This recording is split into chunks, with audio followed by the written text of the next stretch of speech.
First time చేసినా పర్ఫెక్ట్గా రావాలంటే చేపల ఫ్రై ఈ విధంగా చేయండి, తప్పకుండా పర్ఫెక్ట్గా వస్తుంది అనమాట.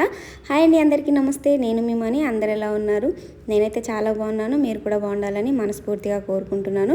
ఇప్పుడైతే కావాల్సిన ఐటమ్స్ అయితే చూసేయండి, మిగిలిన విషయాలు తర్వాత మాట్లాడుకుందాం.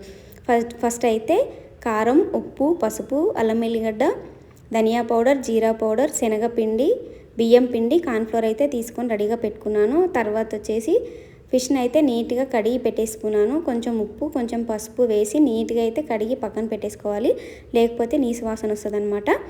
సో అందుకోసమని మంచిగా కడిగి పక్కన అయితే పెట్టేసుకున్నాను. తర్వాత మనం తీసుకున్న ఉప్పు, కారం, పసుపు, పిండి అన్నీ కూడా ఒక దగ్గరికి కలిపేసుకోవాలన్నమాట. ఈ విధంగా నీట్గా కలిపేసుకోవాలి.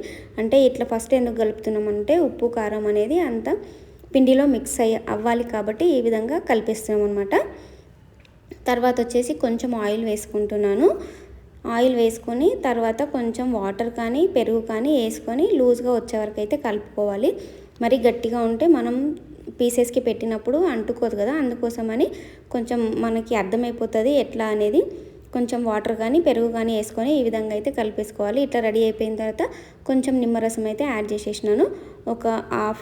ఒక నిమ్మకాయలో సగం నిమ్మకాయ అయితే పిండేసిన అనమాట. ఇప్పుడు మనం నీట్గా కడిగి పెట్టుకున్న చేప ముక్కల్ని తీసుకొని మనం కలిపి పెట్టుకున్న మిశ్రమంలో ఈ విధంగా అయితే నీట్గా రుద్దేసుకొని పక్కన పెట్టేసుకోవాలి. అన్నీ కూడా ఇదే విధంగా రుద్దుకోవాలి. ఎక్కడ కూడా గ్యాప్ లేకుండా నీట్గా అయితే పెట్టేసుకోవాలన్నమాట. చూస్తున్నారు కదా మీరు, ఈ విధంగా నీట్గా అన్నిటికీ సేమ్ ఒకేలాగా అయితే అన్నిటికీ పెట్టేసుకోవాలి. ఇట్లా అన్నీ పెట్టిన తర్వాత మనం ఇట్లా రెడీ చేసుకున్న దాన్ని ఒక హాఫ్ అన్ అవర్ కానీ ఒక 20 నిమిషాలు కానీ ఫ్రిడ్జ్లో పెట్టేసుకోవాలన్నమాట. ఫ్రిడ్జ్లో పెట్టడం వల్ల ఏంటంటే మనం ఫ్రై చేస్తున్నప్పుడు క్రిస్పీగా వస్తుంది. అండ్ అదేవిధంగా ఈ ఉప్పు, కారం అన్నీ కూడా సపరేట్ అవ్వకుండా ఉంటుంది అన్నమాట. అందుకోసమని ఫ్రిడ్జ్లో పెట్టుకొని ఫ్రై చేసుకుంటే చాలా మంచిది. ఫస్ట్ టైం చేసినా కూడా నీట్గా వస్తుంది అన్నమాట. ఎటువంటి టెన్షన్ లేకుండా చేసేయచ్చు. అండ్ ఆయిల్లో వేసినప్పుడు పీసెస్ ఒక సైడు, ఉప్పు కారం అనేది ఒక సైడు వెళ్ళిపోతూ ఉంటుంది కదా, అట్లా కాకుండా నీట్గా వస్తుంది. అందుకోసమని ఫ్రిడ్జ్లో పెట్టుకోవడం అయితే అస్సలు మర్చిపోకండి. చాలామందికి తెలిసే ఉంటుంది, కాకపోతే తెలియని వాళ్ళ కోసం అయితే నేను చెప్తున్నాను అనమాట. తెలిసిన వాళ్ళు లైట్ తీసుకోండి, తెలియని వాళ్ళు యూస్ చేసుకోండి, ఓకేనా. సో మన ఛానల్ ఎవరైనా ఫస్ట్ టైం చూస్తున్నట్టయితే ప్లీజ్ సబ్స్క్రైబ్ చేయండి ఫ్రెండ్స్. వీడియో లాస్ట్ వరకు చూసిన తర్వాత నచ్చినట్టయితే ఒక లైక్ ఇవ్వండి. ఎవరికైనా యూజ్ అవుతుంది అనుకుంటే తప్పకుండా షేర్ చేయండి.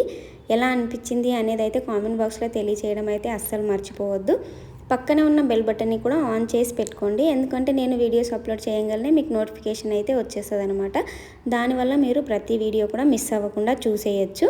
నేను ఏ వీడియో అప్లోడ్ చేసినా మీకు ఎంబటే నోటిఫికేషన్ అయితే వచ్చేస్తుంది. సో దానివల్ల మీరు మిస్ అవ్వకుండా చూసేయచ్చు అనమాట. సో అసలు మర్చిపోకుండా సబ్స్క్రైబ్ అయితే చేసి పెట్టేసుకోండి. ఇప్పుడైతే మన చేపల ఫ్రై అయితే రెడీ అయిపోయిందనమాట. చూస్తున్నారు కదా, ఎక్కడ కూడా మనకి ఉప్పు, కారం అనేది ఆయిల్లో అయితే అస్సలు లేదు. స్టవ్ అనేది సిమ్లో పెట్టుకొని ఈ విధంగా నీట్గా ఫ్రై చేసేసుకోవాలి. ఇట్లా మొత్తం లోపల కూడా ఉడికిందా లేదా అని చూసుకొని అప్పుడే మనమైతే తీసి పక్కన పెట్టుకోవాలి. నేను వచ్చేసి ఇక్కడ రొట్టె పెంక మీద అయితే ఫ్రై చేస్తున్నా, కొద్దిగా ఆయిల్ వేసుకొని. చాలామంది డీప్ ఫ్రై కూడా చేస్తారు. డీప్ ఫ్రై చేస్తే ఏంటంటే ఒక్కొక్కసారి ఫిష్ సపరేటు, ఉప్పు కారం అనేది ఎక్కువ ఊడిపోయే ఛాన్స్ ఉంటుంది. అందుకోసమని ఇట్లా చేసుకోవడం వల్ల ఆయిల్ కూడా ఎక్కువ వేస్ట్ అవ్వదు అండ్ ఫ్రై కూడా మంచిగా అవుతాయి అనమాట. కొంచెం ఆయిల్ వేయడం వల్ల లోపల ఉడకదేమో అని చాలామందికి డౌట్ రావచ్చు. లోపల ఉడికిందా లేదా అనేది మనం చెక్ చేసుకొని తీసుకోవాలన్నమాట. లోపల కూడా మంచిగానే ఉడుకుతుంది.